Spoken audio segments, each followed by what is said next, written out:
Hello and welcome to your GG Replay for Wednesday, October 27th, 2021. GG Replay is of course a Monday, Wednesday, Friday show where we break down the latest in gaming news, hosted by us, the Goodnight Groofs, a place for games and a place for goofs. You know, we're still workshopping the slogan here. My name is Paul. I'm usually joined by Matt or occasionally by Mike, but today I am rolling solo dolo today. And this is, as you can tell if you are watching on YouTube, this is an audio only episode, but it is going to be so it won't make a difference to you on the audio feed is what I'm trying to say. You're just like, okay, sounds the same. All right, so we're going unchecked. It probably will be a bit of a shorter episode today just because I'm solo, so there's none of our typical banter that we have, so it's just going to be a little bit different today. All right, so let's move into the show. Just a reminder to everyone that if you come across any necessary corrections in today's episode, please send them to ggrepplayshow@gmail.com or head down to the YouTube comments below so we can address them in the next episode. All right, so everyone, I want you to know, I usually tell Matt this, but I'm telling you this, the reviews are in. And boy, oh boy, do we have some awesome reviews to talk about today. Well, I that's kind of an oversell. We have one review to talk about today. That is Voice of Cards, The Isle Dragon Roars. Got a 74 on OpenCritic as of the recording of this episode, and it is going to be out tomorrow on Thursday. Now, this game, it looks pretty good. I won't lie, it doesn't look terrible. It's mostly I think it's like a card-based game, kind of like almost like playing like Magic the Gathering or Hearthstone or something to that degree, digital card game. But it's focused on single player, and there's like a story element to it. I think it kind of reminds me of some of those older Yu-Gi-Oh games that used to have that kind of feature. So kind of cool. I don't think it's really something for me particularly, I'll be honest with you, but I do like it. So good on them. 74 is an okay score. I don't know if that's going to change as time goes on, but it looks like an indie, so not too bad. Not a bad showing. The art's pretty cool. Definitely something to check out. I watched the Noisy Pixel review, as we usually do on this show. It's one of our top reviews we like to watch, and they gave it a pretty positive review. All right, let's talk about stories today because we have some interesting stories to talk about. First, importantly, Nintendo Switch's online N64 emulation has been met with criticism. Now, this is an interesting story. So we've been kind of following this recently with Nintendo Switch Online Plus, which is their new service where they give you one DLC from Animal Crossing, New Horizons, and then access to N64 and Sega Genesis emulator games, but only a few of them. And this has kind of been met with criticism because it raised the price over double on Nintendo Switch Online, which is already kind of a questionable service to be charging money for, because their online service leaves a lot to be desired. It could probably be a free online service like it used to be. It feels like they're kind of keeping up with the Joneses and going like, everyone else is charging for online, so we can too. But it doesn't really work when you don't have a proper system for like even voice chat. You got to use your phone, and they show that in the videos. It's pretty embarrassing. So Nintendo Switch Online, we saw this with the N64 emulator. We're seeing footage here of like Legend of Zelda playing in this, I believe Ocarina of Time. There's input lag. There's a good few milliseconds of input lag. It's not going to matter to everyone, but when you can see the game running flawlessly without input lag, and then seeing that on Nintendo Switch Online that you're paying over double for from the regular online, which already probably isn't worth the money, really makes you start questioning whether or not this is a worthwhile service. There's also some other criticisms kicking around. You can definitely check that out. The article that I referenced here was from, of course, Video Games Chronicle, who we like to follow. But in general, there's also issues with button mapping, issues with like the C buttons and the C stick, and just other issues. Kind of trying to push you to go ahead and use their own N64 controller that they're selling, which is not amazing considering, again, these are 25-year-old games. They should just kind of play. All right, let's move on. Let's talk about something a little bit different, but equally well. I would say the Nintendo Switch thing was disappointing. Disappointing. This is, probably a relief. The BlizzConline, which is what Blizzard's been doing for a while since the pandemic, they've moved BlizzCon to an online event. BlizzConline, which was going to be in February 2022, has been canceled. So this is kind of. I mean, this is pretty much a direct reaction. They don't necessarily say this, but to some of the media stuff that's been going on here. The company's clearly been trying to face, these allegations, but doing a pretty bad job with all the workplace harassment stuff. That's what's happening here. We're losing this. You could say it's because there's not a lot going on there or anything else. I don't think that's necessarily true. I think the main issue here is simply that a lot of the fun of BlizzCon, or the draw of BlizzCon, the draw of BlizzCon anyway, was that, people wanted to see their favorite developers. They wanted to be part of that community that Blizzard had. And now that community and those developers, or at least a lot of them, have been tarnished, often by their own behavior and their own actions. But it's still, it's tough for Blizzard now to come out here and be like, hey, look at all of our favorite people here that everyone loves. Because a lot of those people have left the company, and the few people that haven't left the company, they may not want to be shining a light on those people right now. They might be. It seems like they're really moving more towards trying to get teams and stuff to talk to the community at large, and focusing less on big personalities. So that's a thing. All right, let's move on a little bit to something kind of funny here. Far Cry 6. This was an issue this week. Far Cry 6 had mixed reviews. I think mostly positive, but there were definitely people who had a negative reaction. Matt had a pretty mixed reaction himself. He did you may have seen it on our YouTube channel on Goodnight Groofs. Matt did do a video review of Far Cry 6, so definitely check that out. It's pretty interesting. It gives you some good insight to what's going on with that game from someone who would call themselves, I think, a longtime Far Cry fan. So what we're seeing here is essentially, people aren't playing the game as much, I guess, and tech bloggers are losing their mind because Far Cry 6 right now, Ubisoft is emailing people and calling you a failure if you stop playing the game. They're basically doing it under the guise of the character El Presidente, the character that,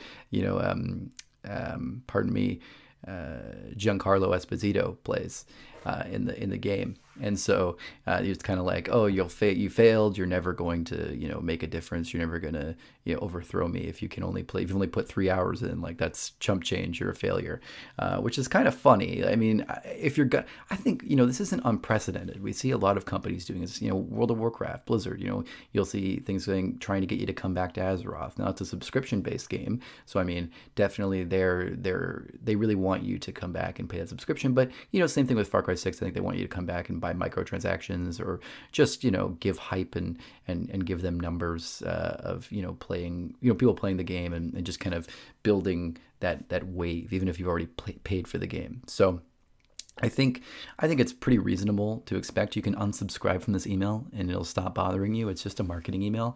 I think as far as being a marketing email, it's actually pretty funny. But yeah, as I said earlier, at the start of this, tech reviewers are losing their minds.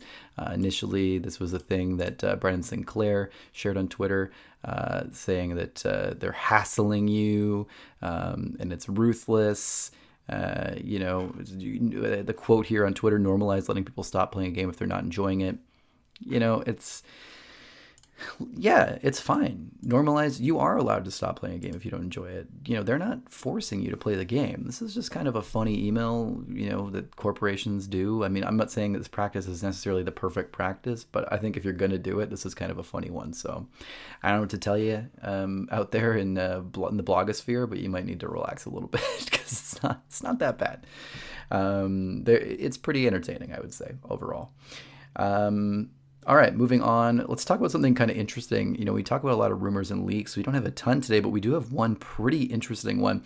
There was rumors before of this game called Warner Bros. Multiverse, and boy, oh boy, we have got some leaks. Hungrybox on Twitter comes to us with these leaks.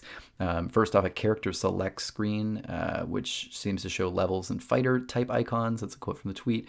And we have some crazy characters in some pretty awesome cartoony styles here. We have Steven Universe, Adventure Time characters. We have Finn and Jake. We have Batman and Harley Quinn, Superman, Wonder Woman, Gandalf from Lord of the Rings, yes.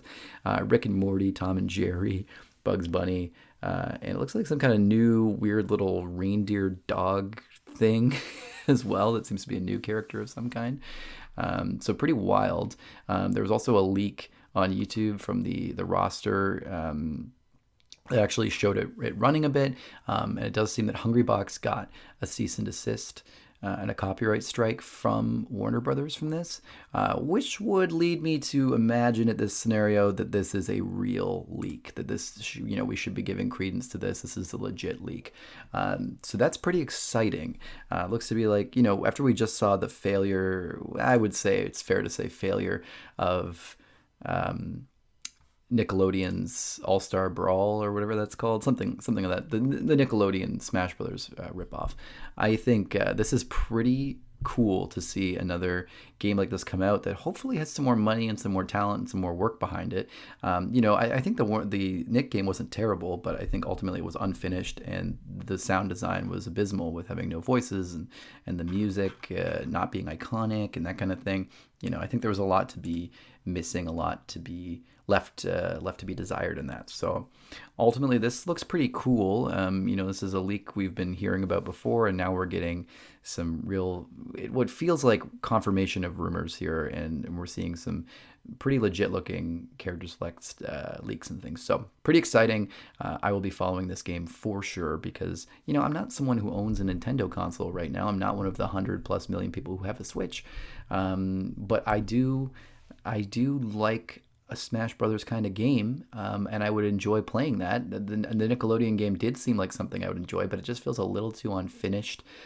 So I'm really looking forward to checking out this game and hoping that it will kind of shine where Nickelodeon ultimately failed. All right, and we'll move on to a final story of the day. Xbox hardware sales rose by 166% as Game Pass continues to grow. This is awesome. I always love to see some positive stuff about Xbox sales. This is on GameSpot, this article here. And we're mainly just talking about Microsoft's latest earnings report that showed Xbox hardware grew by 166%. And, I think when they spoke to the CFO and people were asking about this, Game Pass did see growth, and that's being, touted as one of the things that helped to drive hardware. Now, that's really exciting because, as we know, we talked about earlier, I think this week or maybe I think it was last week, that Game Pass did not meet Microsoft's expectations this year. It did not meet, or this quarter, it was below their sales estimations, but still it went up by a lot. I think it was like up by 38% or something, and they expected it to go up by 50 or something like that. So it was still a very, very good increase in Game Pass subscriptions. It was nothing you would ever shy away from. Nothing you would ever say.